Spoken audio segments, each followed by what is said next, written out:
And welcome to Kloeker's Education Foundation, providing quality content for amazing teachers and students. If you're joining us from a previous lesson or previous series, welcome back. And if this is your first time, we're glad you're here. Before we get started, don't forget to check out the link in the description below for a set of free guided notes to go along with this lesson.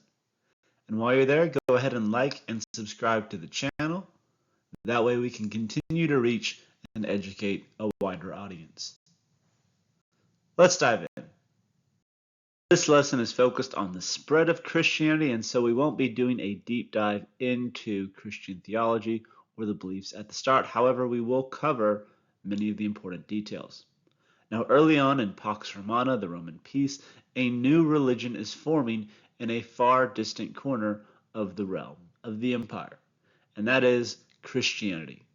Now, there are already many different religions within the Roman Empire at this time, and in 63 BC, the Romans had conquered Judea and Samaria and the regions now known as modern-day Israel, where the Jewish people lived.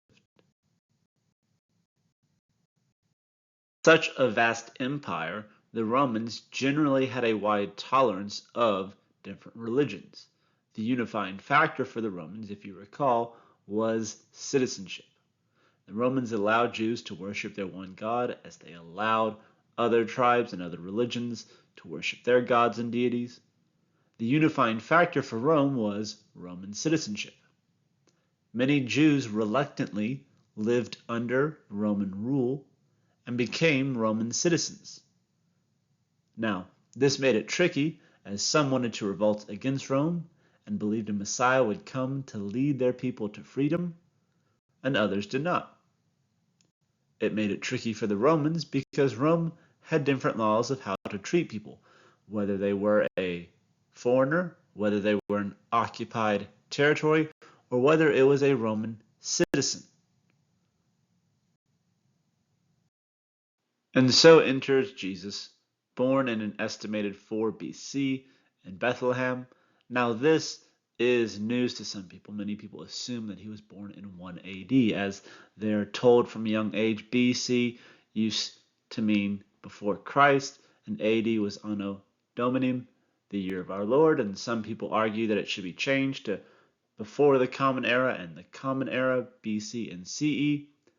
It's estimated that he was born in 4 BC, not 1 AD, and this is simply because of an accounting error that happened hundreds of years ago.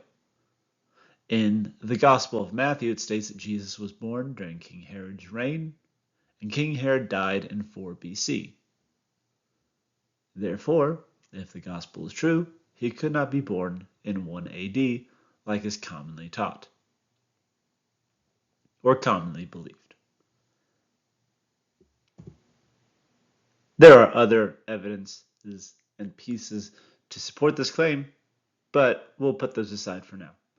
Now, Jesus Christ worshiped God and followed Jewish law, and at the age of 30 began preaching to villagers using parables, short stories with simple moral ideas, to communicate lessons to the people.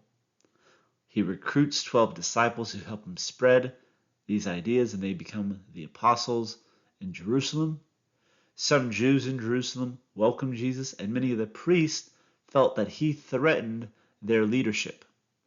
Roman authority felt that Jesus could be the one to lead the Jews in a revolt against their rule in the region.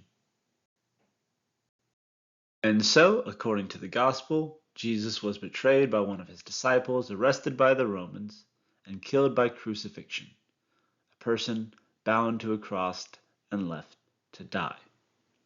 Now, this was quite an extreme form of execution used by the Romans, and rumors then spread that Jesus had not died, but had risen from death and commanded his disciples to continue to spread his teachings. It is then after the disciples reported that he ascended into heaven.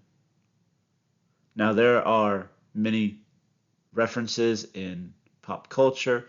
There is the series The Chosen that has recently come out discussing the life of Jesus. There is Passion, directed by Mel Gibson.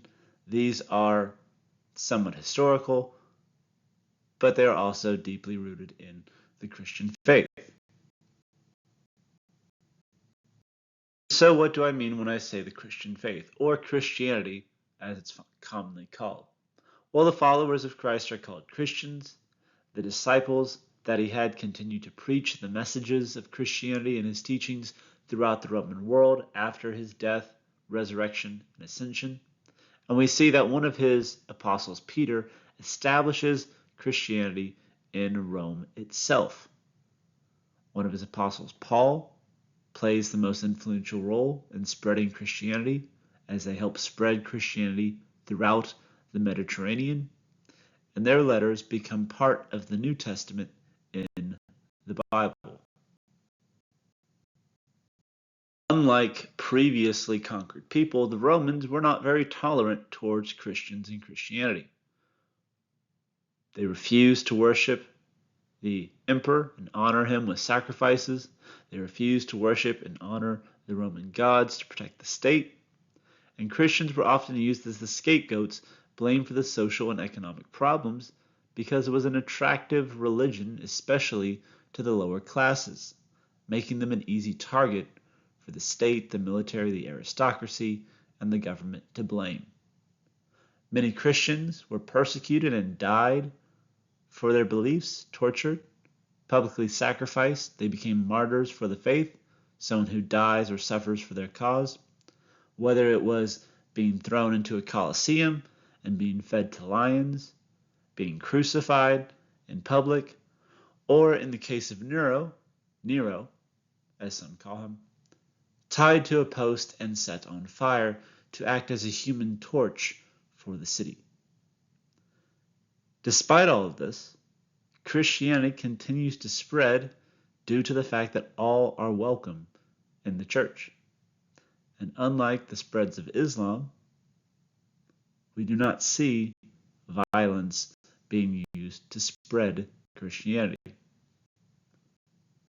So for over 300 years, Christianity is persecuted by the Roman emperors and the Roman religion, the Roman state, up until the point that Emperor Constantine, putting down a revolt at the Milvian Bridge, has a vision that he believes the Christian God gave him, telling him that he will win if he accepts Christianity, and so he issues the Edict of Milan in 313 AD, thus legalizing Christianity and granting freedom of worship to all Christians and all citizens of the Roman Empire.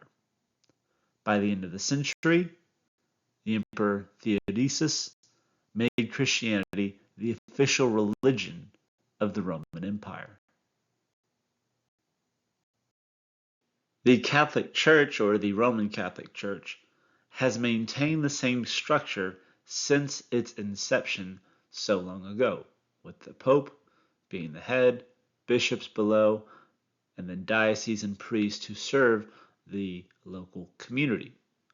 When we see the split, the Great Schism with the Eastern Orthodox Church and the Roman Catholic Church, you simply replace the Pope with the Patriarch, and that stops at the national level, while the Pope is an international spiritual figure.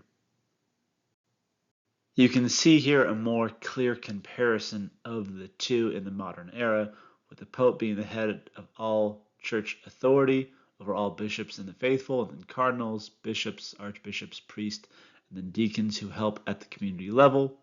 While on the Eastern Orthodox side, you have the patriarchs at the highest level, and then you work down to archbishops, bishops, priests, and there are many more levels below priest.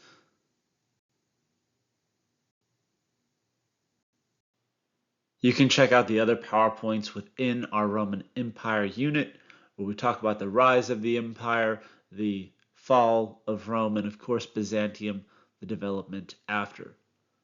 We have lessons on Charlemagne and how the Catholic Church creates the authority after the fall of Rome, and of course the role of the Church in the Middle Ages. All of those you can find on our channel.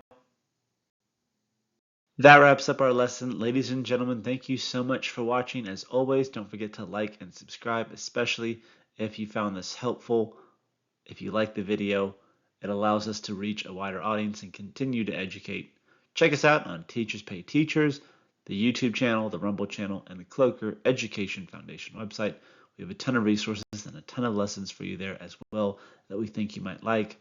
All of that and more is just a click away. I'll see you there.